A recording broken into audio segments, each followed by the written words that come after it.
Hi, I'm Nissi. I empower women who love YAH to honor him with their lives so that they can faithfully represent him in all that they do.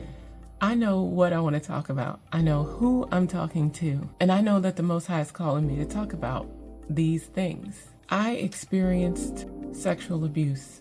I experienced abandonment. I experienced other really hard things in my life, in my youth.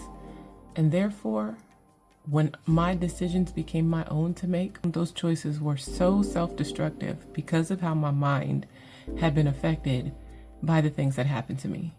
And that's who I want to reach and say, just because you had your innocence taken from you, don't keep giving your innocence and your purity and your virtue away as if it has no value. You are valuable, okay? You're valuable. So many of us in our culture have experienced some form of abuse and like sexual sin. This is normal for our culture. But what else has become the norm for our culture is for us, our women, to put all of our value in our bodies.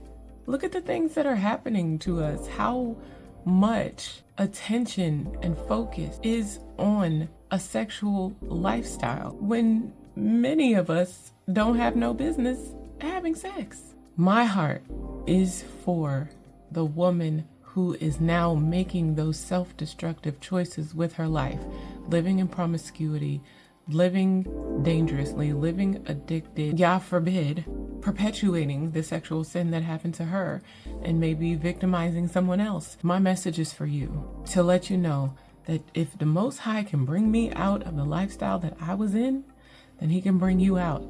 And if there's any part of you, any thought in your mind that says, I want to be free from this, I don't want to live this way, please join me here. Please join me here because you're in good company. If the Most High can change me and redeem someone such as me, then hope is for you. Restoration is for you. Purity and righteousness are for you. You can maintain virtue. You can maintain you. You can be pure on purpose and save yourself.